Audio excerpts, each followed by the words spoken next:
Bu ilk kuruluşumuzdan şöyle bugüne kadar ilk 2006'dan kuruldu dernek.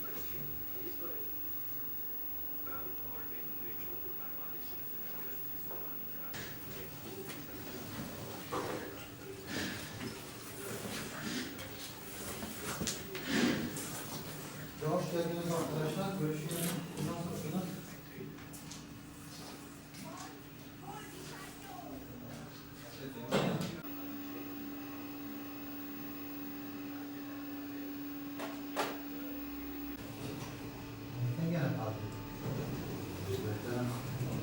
Seni bekliyoruz. Hafta sonu çıktım. Yapabiliriz. Allah Şöyle hep beraber. İnşallah ilk yarın sonu maçını galibiyetle kapattık. Yani bizim için çok güzel oldu. İkinci yarının ilk maçını da galibiyetle başlayalım. İnşallah. İnşallah. Şurada güzel bir şey var.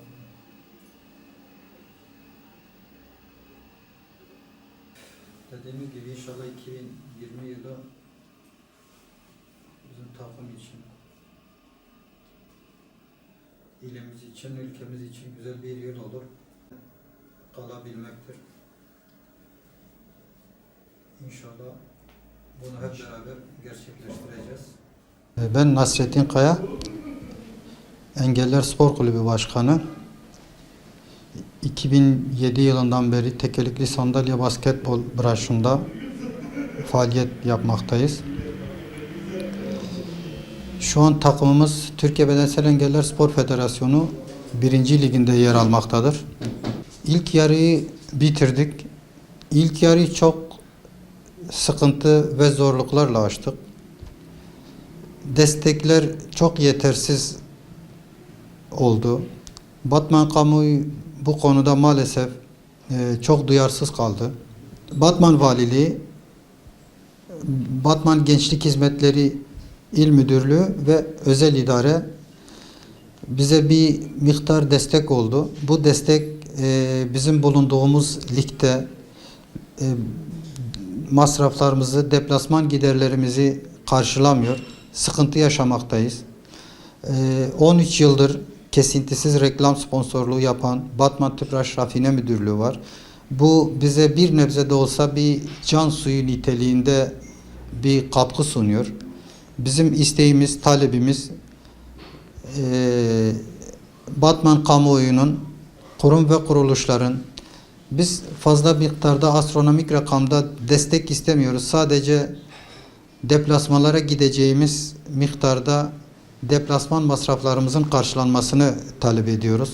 Belediye bize destek vermiyor.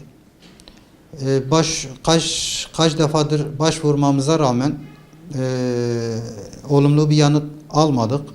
İş adamlarından, kamu kurum ve kuruluşlarından destek bekliyoruz. Günübirlik maça 24 saat yolculuk yapıp maça gidip maçtan hemen dönüyoruz. Yani bu tür sıkıntıları yaşamamak için destek bekliyoruz. Maddi destek bulamayışımızdan, imkanlarımızın olmadığından dolayı günübirlik gidip gelmek zorunda kalıyoruz. Biz bu işi gönüllülük esası ilkesiyle yapıyoruz. En yakın il Gaziantep'tir.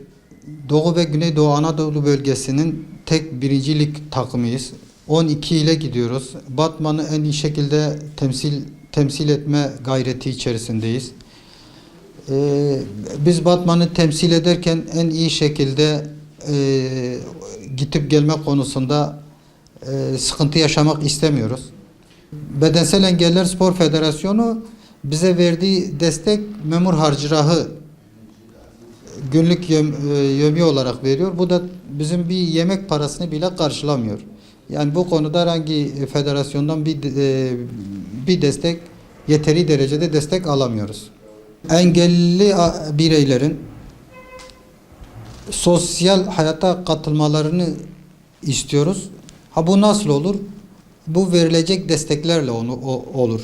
Yani isteriz engelli arkadaşlarımız, kader arkadaşlarımız destek verildiği zaman evlerinden çıkıp sosyal hayatın içine girip bu tür sporsal faaliyetlerin yapılmasına katkı sunacaktır verilecek desteklerle. Bizim kamuoyuna çağrımız şudur. Gazetelerde, sosyal medyada o konuşulanların yerine getirmesini istiyoruz. Yani işte engellerin yanındayız, engelliler her türlü desteği falan veriyoruz. Bunlar sadece sözde değil, özde istiyoruz. Bunlar sadece sözde kalsın istemiyoruz.